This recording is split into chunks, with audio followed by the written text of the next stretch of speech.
வணக்க நண்பர்களே. மாரிச்சாமி தஞ்சை பழைய பேருந்து நிலையத்தில் இருந்து இறங்கிய போது சுல்லென சுட்டுக் கொண்டிருந்தது சூரியன்.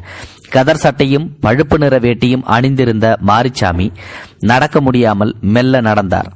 அவரின் சுருங்கிய தோள்களிலெல்லாம் வியர்வை பூக்கள் பூத்திருந்தன. மூச்சு வாங்கியபடியே நடந்து பேருந்து நிலையம் விட்டு வெளியே வந்தார். நாக்கு வரல, தாகத்திற்கு ஏதாவது குடிக்க வேண்டும் போல இருந்தது. அருகே இருந்த சோடா கடையில் ஒரு பன்னீர் சோடா வாங்கி ஒரு மிடரு குடித்த பிறகுதான் அவருக்கு உயிரே வந்தது. ரசித்து ருசித்து குடித்திருந்தார். குடித்துவிட்டு கடைக்காரரை பார்த்து, ஏம்பா இது எவ்வளவு என்று கேட்டார். அதற்கு அந்த கடைக்காரர் 12 ரூபா சாமி என்றார். இவ்வளவு சின்ன பாட்டில் 150 ml கூட இருக்காது, இதுவே 12 ரூபாயா? வழக்கமா 13 இல்ல 14க்கு விற்பேன். பார்க்க போனா பாவமா இருக்கியேன்னு 12ன்னு சொன்னேன். வெடுக்கென பேசினார் கடைக்காரர். இந்த நேரம் பார்த்து ஒரு வயதான மூதாட்டி பிச்சை கேட்டு கடை பக்கம் வந்து கையேந்த, சீச்சி போ என்று துரத்தினார் சோடா கடைக்காரர். அந்த பிச்சைக்கார மூதாட்டியை பார்த்து, பாவம் இந்த வயசுல இந்த வெயில்ல பிச்சை எடுக்கிற மாதிரி இதோட நிலைமை இருக்கே என்று எண்ணியபடியே அந்த மூதாட்டிக்கு பிச்சை போட சட்டைப்பையில் கையை விட்ட மாரிச்சாமிக்கு சுருக்கென்றது. சட்டைப்பையில் காசும் இல்லை. அவர் கையில் கொண்டு வந்த மஞ்சை பையையும் காணவில்லை. எல்லா பணமும் அதில் தான் இருக்கின்றது. பேருந்திலேயே மறந்து விட்டுட்டோமோ என்று திகைப்பு வர, என் பணம் என புலம்பிக் கொண்டே ஓட முடியாமல் பேருந்து நிலையத்திற்குள் ஓடினார். அவர் வந்த பேருந்து புறப்பட்டு போயிருந்தது. தலையில் கையை வைத்து அப்படியே அமர்ந்து விட்டார் மாரிச்சாமி. சோடா கடைக்காரர் இவர் பின்னாலேயே ஓடி வந்து, ஏ பெருசு, காசு கொடுக்காம அப்படியே எஸ் ஆயிடலான்னு பாத்தியா? எடு 12 ரூபாய் எடு என்றார். இவர் கண்களில் கண்ணீர் முட்ட கடைக்காரரை பார்த்து, காசு காசு காசு போயிடுச்சு, 1100 ரூபாய் போயிடுச்சு என்றார் தழுதழுத்த குரலில். யாரை ஏமாத்த பாக்குற? பாக்கெட்ல 10 ரூபாய் கூட இல்லையா? நெசமாத்தான் சொல்றேன். பணம் முழுக்க பையில தான் வச்சிருந்தேன். கிட்டத்தட்ட மாரிச்சாமி விசும்பவே ஆரம்பித்து விட்டார். இவரை பார்த்து, கடுப்போடு நமக்குன்னு வந்து சேர்றானுங்க பாரு பிச்சைக்காரனுங்க என்று திட்டுவிட்டு சோடா கடைக்காரர் கோபத்தோடு திரும்பி போனார். மாரிச்சாமிக்கு கன்னத்தில் அரைந்தார் போல இருந்தது. பிச்சைக்காரனுங்க என்ற வார்த்தைகள்.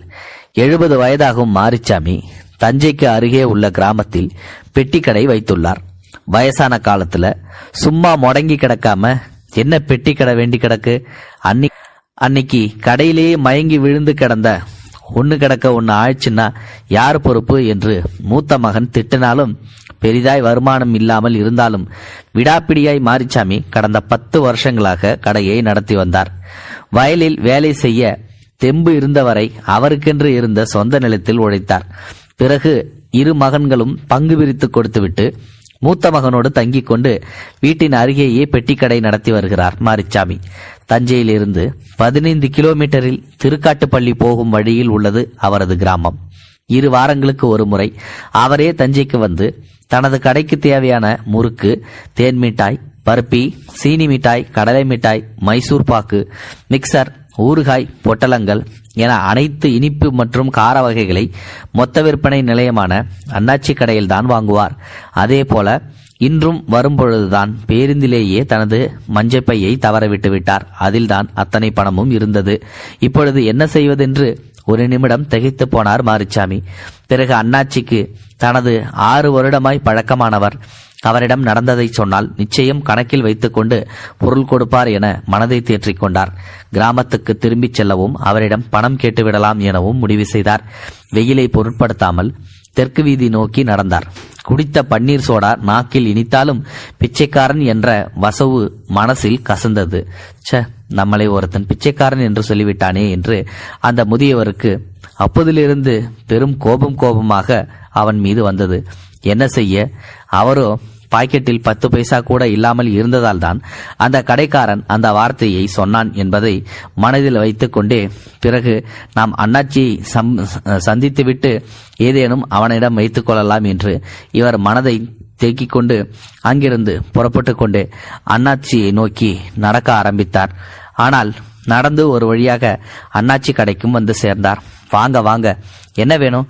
கடையில் இருந்தவர் மாரிச்சாமியை இருகரம் கூப்பி வரவேற்றார். அண்ணாச்சி இல்லையா? அவர் வெளியூர் போயிருக்காரு. அவர் என்னோட மச்சான் தான். என்ன வேணும் சொல்லுங்க, நானே தரேன். என் பேரு மாரிச்சாமி. அதற்குள் கடைக்கு மொத்த விலைக்கு சாமான் வாங்க 2-3 நபர்கள் வரவே கடை பையனை கூப்பிட்டு, டேய் பெரியவருக்கு நாற்காலி போடு என்று சொல்லிவிட்டு மாரிச்சாமியை பார்த்து, 5 நிமிஷம் இவங்களை கவனிச்சுட்டு வந்துடுறேன் என்று வியாபாரத்தில் மும்முரமானார். கிட்டத்தட்ட 20 நிமிஷமும் ஓடியது.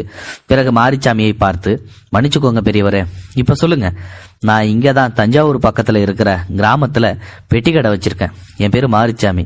அண்ணாச்சிக்கும் எனக்கும் 6 வருஷமா பழக்கம். உங்க கடையில தான் இனிப்பு காரம் எல்லாம் வாங்குறது. அதான் அண்ணாச்சியை பார்த்து வாங்கிட்டு போலான்னு வந்தேன். அண்ணாச்சி இல்லையா? சரி, உங்களுக்கு என்ன வேணும் சொல்லுங்க, நான் நல்ல தரமான பொருளா நானே எடுத்து தரேன். இல்ல, அண்ணாச்சியை பார்த்து, அண்ணாச்சி குலதெய்வம் கோயிலுக்கு போயிருக்காருங்க, கடைக்கு ஒரு ஃபோன் பண்ணி கேட்டுட்டு வந்திருக்கலாமே. அது என்கிட்ட போன் கிடையாது என்று அப்பாவியாய் சொன்னார் மாரிச்சாமி.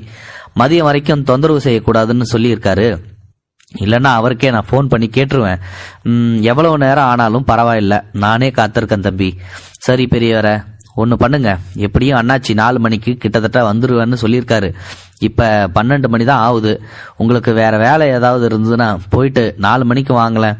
எனக்கு அப்படி எதுவும் வேலை இல்லப்பா, உங்களுக்கு பிரச்சனை இல்லைன்னா இங்கேயே உட்காந்துக்கிறேன் என்றார் கெஞ்சலாக மாரிச்சாமி. சரிங்க, தண்ணி கொஞ்சம் குடிச்சுக்கலாமா? என்ன பெரியவர, இதெல்லாம் கேட்டுக்கிட்டு தாராளமா குடிச்சுக்குங்க. பானையிலிருந்து தண்ணீரை எடுத்து மடக் மடக் என்று குடித்தார் மாரிச்சாமி. சரியான தாகம் போல. டீ இல்ல சோடா ஏதாவது குடிக்கிறீங்களா என்று கேட்ட கடைக்காரரிடம், வேண்டாம் தம்பி படக்கென சொன்னார். காலையில் நிகழ்ந்த பன்னீர் சோடா சம்பவம் அவரை உறுத்தி கொண்டே இருந்தது போலும்.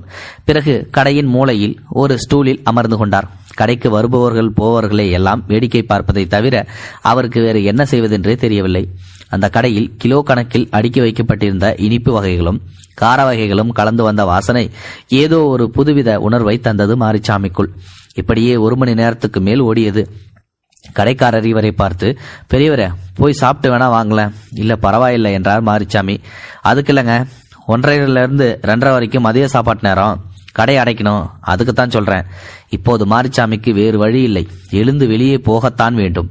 ஆனால் எங்கே போவார்? கையில் காசும் இல்லை. அவருக்கு என்ன செய்வதென்றும் புரியவில்லை. உருவமில்லாத பசி வேறு வயிற்றில் உருளுவத் தொடங்கியது. சுவரில் இருந்த கடிகாரத்தை பார்த்தார். மணி 1:20. கடையை அடைக்கும் போது சொல்லுங்க, நான் கிளம்பிடுறேன் என்றார். சரியாக மதியம் 1:30 மணிக்கு கடை அடைக்கப்பட்டது. கடையை அடைத்துவிட்டு கடையில் இருந்தவர்கள் கிளம்ப, தெருவில் இறங்கியபடியே சாப்பிட்டு வந்துடுறேன் என்று சொல்லிவிட்டு கொஞ்ச தூரம் மெதுவாக நடந்தார் மாரிச்சாமி. கடையில் வேலை பார்க்கும் பையனும் சைக்கிளை எடுத்துக்கொண்டு சாப்பிட கிளம்பினான்.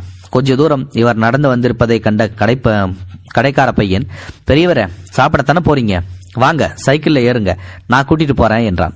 இல்லப்பா வேண்டாம், நான் போய்க்கிறேன் என்றார் இவர். மறுமுறையும் கூப்பிட்டு பார்த்தான். இவர் மறுக்கவே வேகமாய் சைக்கிளை மிதித்து கொண்டு சிட்டாய் பறந்து விட்டான் அந்த சிறுவன். இருந்த இடத்தில் நின்ற மாரிச்சாமி இருவரும் கண்ணில் இருந்து தெருவுக்குள் மறைந்து விட்டனர் என உறுதிப்படுத்தி கொண்டு மீண்டும் கடைவாசலுக்கே வந்து சற்று நிழலாய் பார்த்து அமர்ந்து கொண்டார். ஒவ்வொரு நொடியும் நகரவே மறுத்தது. எப்படியும் 4 மணிக்கு அண்ணாச்சி வந்துடுவார், அவரை பார்த்து விடலாம் என்ற ஒற்றை நம்பிக்கையில் பசியோடு அமர்ந்திருந்தார் மாரிச்சாமி. கடைவாசலில் அமர்ந்தபடியே தூக்கத்தில் ஆழ்ந்தார். பெரியவர கடைக்கார பையன் வந்து உலுக்கி எழுப்பிய போதுதான் எழுந்தார். என்ன மதிய சாப்பாடு சாப்பிட்டு ஒரு வெட்டு வெட்டித்தீங்க போல இருக்க, மயக்கம் உண்டா? மயக்கமா? அவ்வளவு தூக்கம் போல? கடினப்பட்டு சிரிப்பை வரவழைத்து சிரித்தார். மீண்டும் அதே மூளை, அதே ஸ்டோல் என அமர்ந்து கொண்டு எப்பத்தான் மணி 4 ஆகும் என காத்திருந்தார். மணி 3:10 என காட்டியது. கடைக்காரரிடம், அண்ணாச்சி கிட்ட பேசுனீங்களா என்றார். கொஞ்ச நேரத்துக்கு முன்னாடி தான் போன் செஞ்சேன், இன்னுமே கோவில்ல தான் இருக்காருன்னு சொன்னாரு. நீங்க வந்திருக்கீங்கன்னு சொன்னேன், அதுக்குள்ள சிக்னல் கட் ஆயிடுச்சு. எப்படியும் இன்னும் கொஞ்ச நேரத்துல அவரே போன் பண்ணுவாரு. அந்த கொஞ்ச நேரம் என்பது எப்போது என்று தெரியாமல் பானையில் இருந்த கொஞ்சம் தண்ணீரையும் குடித்துவிட்டு மீண்டும் கடையின் மூலையில் அமர்ந்து கொண்டார் மாரிச்சாமி. அவ்வப்போது சுவர் கடிகாரத்தை வெறித்து வெறித்து பார்த்தார். இப்படியே மணி 3:30 ஆகி, பிறகு 3:40 ஆகி, பிறகு 4:15 ஆகியது, பிறகு 4:30, பிறகு 4:40 தாக்கியது. எதிரே டீ கடையில் இருந்து கடைக்கு டீ வந்தது. பெரியவரே கொஞ்சம் டீ சாப்பிட்றீங்களா என்றார் கடைக்கார பையன். மாரிச்சாமிக்கு கொஞ்சம் டீ குடித்தால் நன்றாக இருக்கும் போலதான் இருந்தது. ஆனால் ஒரு வரட்டு பிடிவாதத்தில் இல்ல வேண்டாம்பா என்றார். ஏன் மதியம் சாப்பிட்டதே இன்னும் செரிக்கலையா என்றார் கிண்டலாக. அப்படித்தான் போல இருக்கு என்று இவரும் பதிலளித்தார். ஒரு வழியாக 5:15க்கு அண்ணாச்சியிடமிருந்து போன் வந்தது. சரிங்க மச்சான், ஆகட்டும் மச்சான், ஒன்றும் பிரச்சனை இல்லை, அது என முடிப்பதற்குள் மீண்டும் டவர் பிரச்சனையில் போன் கட்டானது. மாரிச்சாமி கடைக்காரரை பார்த்து ஆவலாய் பார்த்தார். பெரியவரே, மச்சான் வர இன்னைக்கு ராத்திரி ஆயிடுமா, கோவில்ல தாமதம் ஆயிடுச்சான், அதனால நீங்க நாளைக்கு வர்றீங்களா?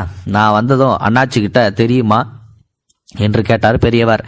தெரியும், உங்களை பத்தி ஏதோ சொல்ல ஆரம்பிச்சாரு, ஆனா போன் கட் ஆயிடுச்சு. நானும் மச்சான் 4 மணிக்கு வந்துடுவாருன்னு தான் நினைச்சேன், உங்களை காக்க வச்சேன். இவ்வளவு தூரம் வந்துட்டீங்க, என்ன சாமான் வேணும்னு சொல்லுங்க, நான் எடுத்து தரேன், இல்ல இன்னொரு நாள் வர்றேன் என்று புறப்பட தயாரானார். இப்போது என்ன செய்வது, எங்கு போவது என்று அவருக்கு எதுவும் பிடிபடவில்லை. கிளம்பி பேருந்து நிலையம் போகலாம், பிறகு பார்த்து கொள்ளலாம் என்று முடிவு செய்து பேருந்து நிலையம் நோக்கி நடந்தார். மெதுவாக நடந்து பேருந்து நிலையம் அருகே வந்தார்.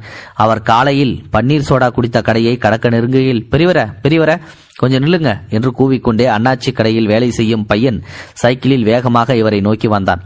மூச்செரித்தது அவனுக்கு. ஆசுவாசப்படுத்தி கொண்டு, அண்ணாச்சி போன் பண்ணாரு, உங்களை சந்திக்க முடியாம போனதுல வருத்தம்னு சொன்னாரு. அது மட்டும் இல்ல, போன தடவை சாமான் வாங்கும்போது ஏதோ மறதியில நீங்க மீதி பணம் 85 ரூபாய் வாங்காம கிளம்பிட்டீங்களா, இந்தாங்க உங்களோட 85 ரூபாய், மறக்கிறதுக்கு முன்னாடி கொடுத்துட சொல்லி அண்ணாச்சி உத்தரவு என்று மூச்சு விடாமல் பேசிவிட்டு ஒரு 50 ரூபாய் தாளையும் 3 10 ரூபாய் தாளையும் ஒரு 5 ரூபாய் நாணயத்தையும் இவர் கையில் திணித்துவிட்டு அவன் சைக்கிளில் மிதித்து கொண்டு புறப்பட்டு போனான். அந்த பணத்தை வாங்கிய மாரிச்சாமி புத்துணர்ச்சி வந்தவராய் தான் காலையில் பன்னீர் சோடா குடித்த கடையை நோக்கி போனார். காலையில் பார்த்த கடைக்காரர் அங்கிருந்தார்.